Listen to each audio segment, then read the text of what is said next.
All right, welcome back, everybody, to the Quick Carbon Podcast once again, which is a podcast, not a video. Granted, I do have a shifting visual backdrop instead of just a single image. But regardless, thank you to another magnificent donator. Their name is on the screen now with fireworks and all the usual stuff. If anyone would like to join them and support the podcast and everything else, or just help me out, then PayPal and Patreon links are both in the description down below and in the pinned comment at the top of the comments section. And now, this week, things got interesting. We have a massive loss in production and willing cuts in production. A little bit of both. As U.S. oil production took a sudden drop. It was going to keep dropping, obviously, because of the constant decline in drilling rigs, but it took a much bigger drop than a usual weekly drop this time. And the OPEC data is out for the month of May, and a few members that I wasn't expecting are actually over-complying and cutting beyond what they initially agreed to, or what was supposed to be their portion. So rolling down everything, quick U.S. weekly numbers. U.S. oil production had been down to 11.1 million barrels per day as of last week, and it was dropping by 100,000 or 200,000 barrels per day each week.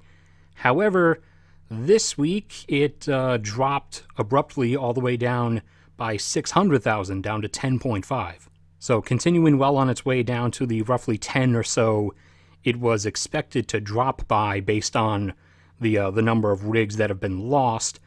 Whether it's going to go below that any further into the 9s, I'm not entirely sure. I think it might go into the upper 9s, but we'll see. But it is definitely not being restored all the way back up to 13 million barrels per day by the end of July, like the shale industry is claiming. U.S. oil consumption for this week averaged 17.3 million barrels per day, with the individual numbers within that being gasoline consumption about the same as last week, 7.9, whereas normally in the U.S. it's between 9 and 10. U.S. diesel fuel consumption bumping up from 3.3 up to 3.55 million barrels per day. U.S. jet fuel consumption continuing to recover this week back up to 788,000 barrels per day, whereas normally in present day, U.S. jet fuel consumption is between 1.6 and 2 million. And U.S. propane consumption dropping to 1.07 million barrels per day equivalent. U.S. crude oil inventories only increasing by 1.2 million barrels this week. Global jet fuel consumption, which at the height of all the virus stuff and all the travel restrictions and shutdowns had dropped all the way down to 1.7 million barrels per day, whereas normally it averages around 6, particularly now heading into the summer it would be above 6. It had gotten back up to 3.3 with tons of places beginning to reopen flights within themselves and between each other, particularly a lot of East Asian nations, Australia and New Zealand, within themselves for the moment at least. And soon between each other and a bunch of the European Union nations, as many of them have their virus numbers extremely low. Global jet fuel consumption is now back up to 3.6 million barrels per day. And oil prices, despite the news, especially of like the over-compliance and everything, are still where they were last week. They're still in the upper 30s at the moment, fluctuating between $37 and $38 per barrel.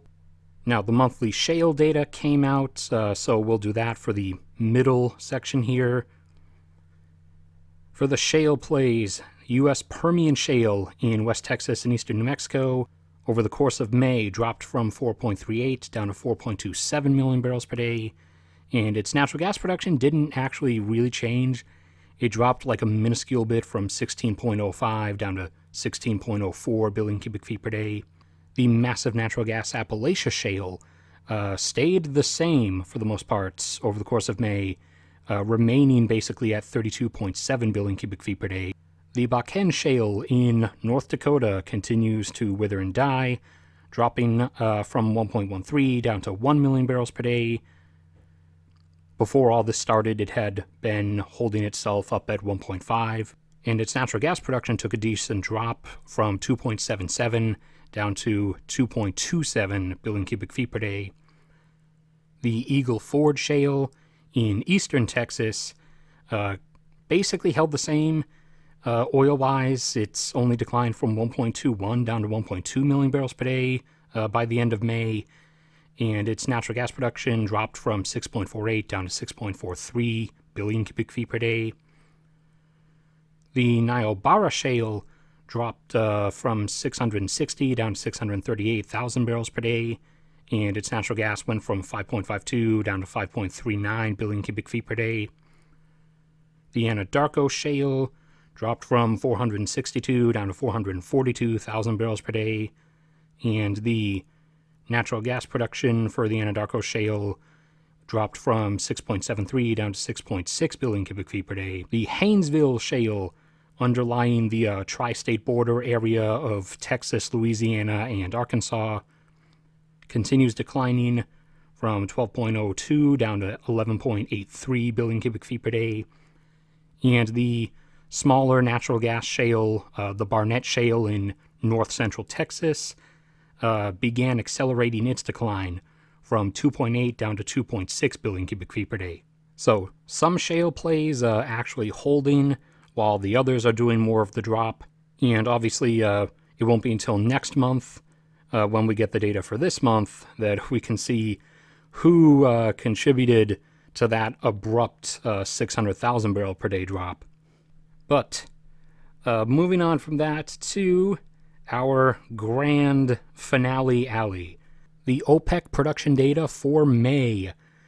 Everybody, except for one member, lowered their production numbers as expected, some more than expected.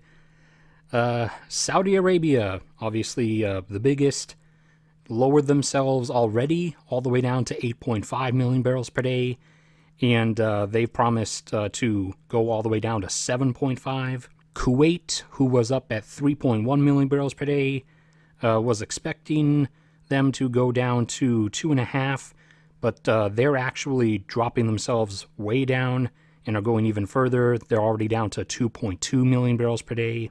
The UAE had been up at 4 million barrels per day that had been finally put into development in recent years. They dropped themselves all the way down to a little bit above 2.4 million barrels per day. Iraq, who normally under production cuts, their typical agreement has just been to not continue increasing their production as they've been wanting to, forever, as they have like the most untouched stuff and the most, underdeveloped reserves and everything out of the Persian Gulf members. And if they'd actually been continuing to develop all their fields and everything, they would be well up over 5 by now, and probably on their way towards 6 if they felt like it. But under all these production cut agreements over the last few years, their part of the agreement has been just to hold themselves at 4.5 and not continue increasing production. However, they actually agreed this time around to decrease their production. Supposedly, they're going to go down by 1 million, down to 3.5 million barrels per day. And I was waiting to see if they were actually going to follow through on that. And it looks like they've at least begun to.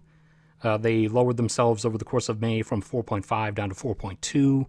Iran, I was wrong earlier. 2 members actually increased their production.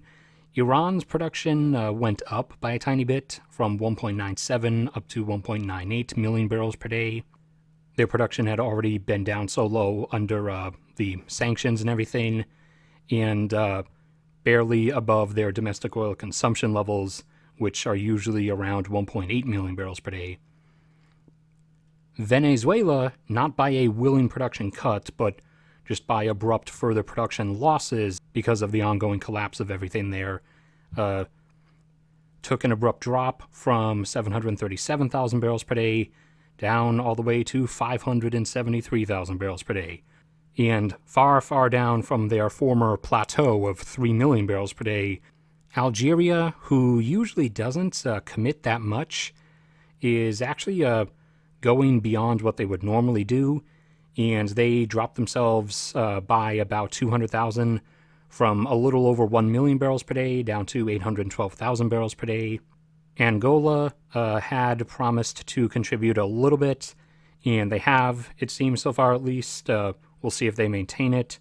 But they dropped from up towards 1.4 million barrels per day down to 1.2. Nigeria was continuing to try to restore their production, but and they were up to 1.8 million barrels per day as opposed to their plateau that they're capable of, which is about 2 or 2.1.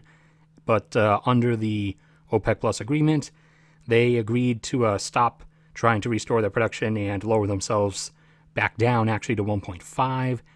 And they almost did it over the course of May. They dropped from 1.8 down to 1.55 million barrels per day. The Congo, the smaller stable Congo, not the giant unstable Congo where all the world's cobalt is, but the smaller Congo increased in production over the course of May by a tiny bit, from 314 up to 320,000 barrels per day. And Gabon, the last member on the list, had been dropping from 200,000 down to about 190,000 barrels per day, and as of the end of May was down to just over 180,000 barrels per day. And I forgot, actually, the actual last member on the list, Libya. The market had fears of Libya suddenly stabilizing potentially and its production recovering, and that didn't happen. Libya's production is still decimated way down at 82,000 barrels per day, as opposed to the anywhere between 1 and 2 million that they could be at. All right, that's all the big news for this time. Thank you, everybody, for sticking around and listening. Like the episode if you enjoyed, subscribe if you haven't already. If you want to support the podcast or just support me, PayPal, Patreon, link below, pinned comments, everything.